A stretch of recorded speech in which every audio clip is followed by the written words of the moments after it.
Vous écoutez Quartier d'affaires, le podcast dédié au monde de l'entreprise. Podcast dans lequel vous retrouvez des interviews de professionnels membres de l'AEM, l'association des entreprises de Montrouge et des Hauts-de-Seine-Sud. L'AEM, lieu privilégié du networking des hommes et des femmes d'entreprise, dirigeants et entrepreneurs souhaitant se retrouver pour échanger sur des sujets en lien avec leur activité. Conférences, optimisation des liens économiques et recommandations d'affaires dans un environnement empreint de convivialité, voilà la recette de l'AEM. Ce podcast a pour objectif de présenter la centaine d'entreprises que compose ce club. Nous parlons de leur histoire, leur activité, leur business, leur actualité et leurs projections, en gardant un axe fondamental, l'humain. Car comme l'a si bien dit Antoine de Saint-Exupéry, la grandeur d'un métier est avant tout d'unir les hommes. Il n'est qu'un luxe véritable et c'est celui des relations humaines.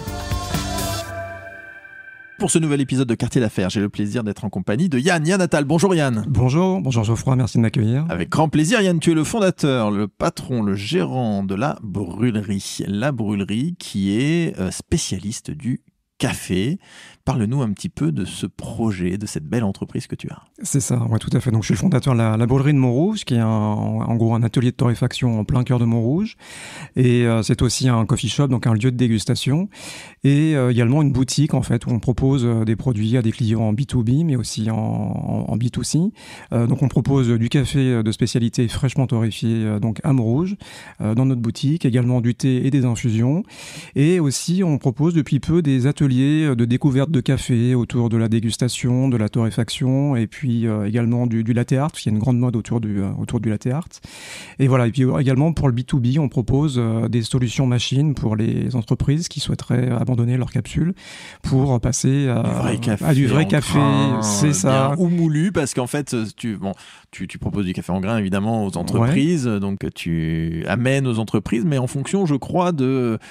tu discutes un peu avec l'entreprise pour savoir quel type de café leur conviendrait le mieux faire quelque part. C'est ça. En général, en boutique, on a une gamme assez large. On a une dizaine de cafés qui vont, on va dire, des cafés espresso, cafés qui sont... Il y a un retour un peu du café filtre, donc du jus de chaussette qui redevient à la mode.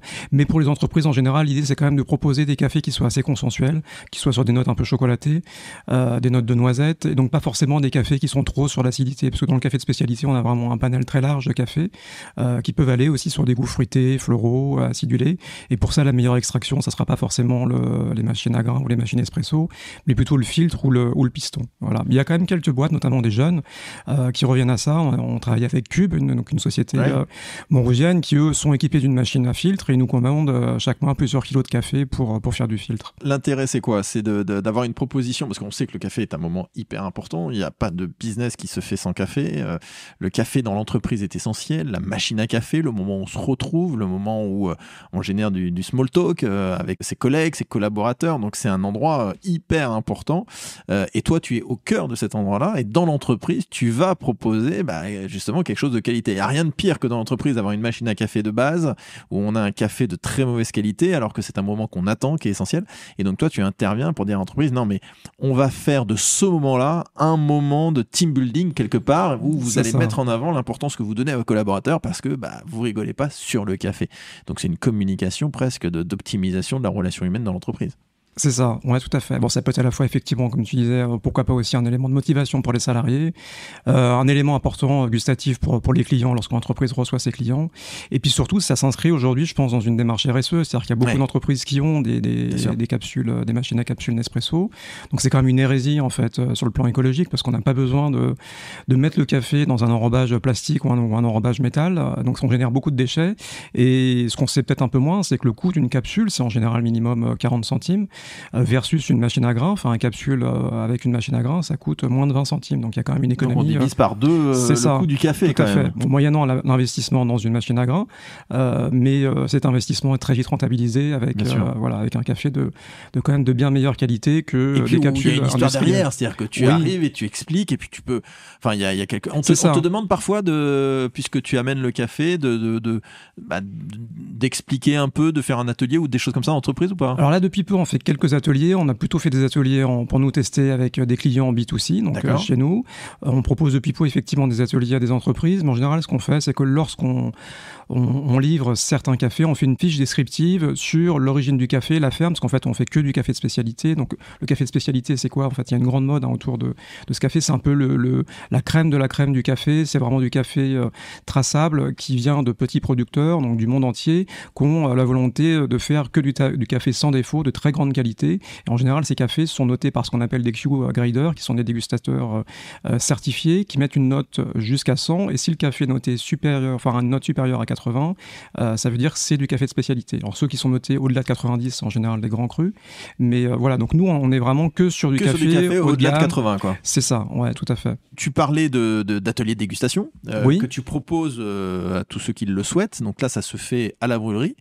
Et ça permet, à l'instar des clubs œnologiques, d'apprendre à ressentir le café, à le comprendre, à le déguster. C'est ça, à comprendre effectivement ces différences, enfin, avoir les différences entre les origines, aussi entre les process, parce que c'est un peu comme dans le vin en fait. Il y a, dans le café, il y a énormément, notamment dans l'arabica, il y a beaucoup de cépages qu'on appelle des cultivars. Et puis après, il y a différents process, des process de traitement et de production du café qui peuvent être soit séchés en fruits entiers, soit lavés, soit des process aujourd'hui pour les cafés qui sont très à la mode, qui sont des cafés fermentés. Le fait de faire fermenter le café en milieu fermé, anaérobique, ça peut apporter justement davantage de fruits au café. Donc l'idée, c'est de bien expliquer ces différences, en gros, aux personnes qui font l'atelier. Et puis ils vont déguster donc différents cafés.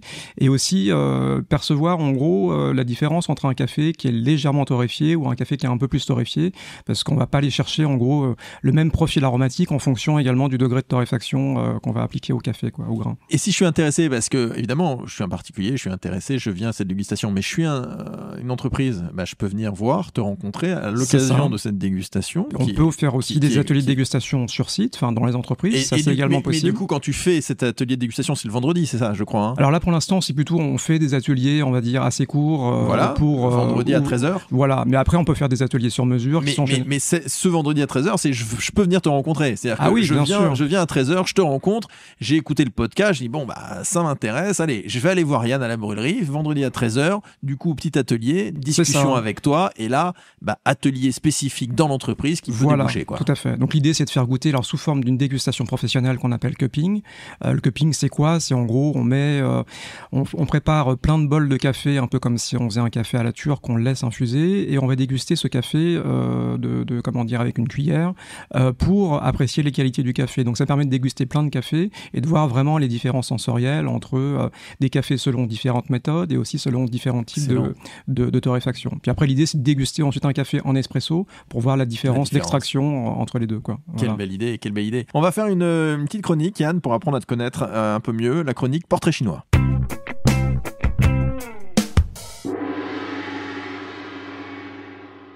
Alors Yann, si tu étais un lieu de vacances, je te dirais la Bretagne, parce que je suis un mordu. C'est ça d'origine. Mes grands-parents étaient bretons, mais j'ai passé beaucoup. Quel coin en Bretagne? Le pays Bigoudin, la vraie Bretagne, on va dire, c'est ça, le sud Finistère. Donc j'y vais très souvent et j'adore ce lieu, quoi. Donc la Bretagne. Si t'étais un pays, mais pas la France. Peut-être la Turquie. Je suis allé de nombreuses fois en Turquie et je trouve que c'est un lieu magnifique où les habitants ont un vrai sens de l'hospitalité.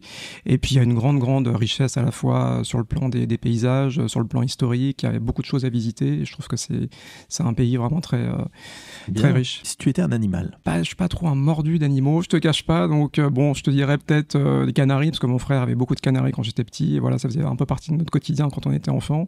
Donc souvenir d'enfance. C'est ça. Si tu étais un sport? Le running, je suis pas mal. Enfin, je faisais de me lancer dans mon commerce, pas mal de running. Je trouve que c'est un sport qui laisse quand même pas mal de liberté pour se vider la tête et puis faire où tu veux, quoi. Ouais, c'est ça. Et si tu étais un café?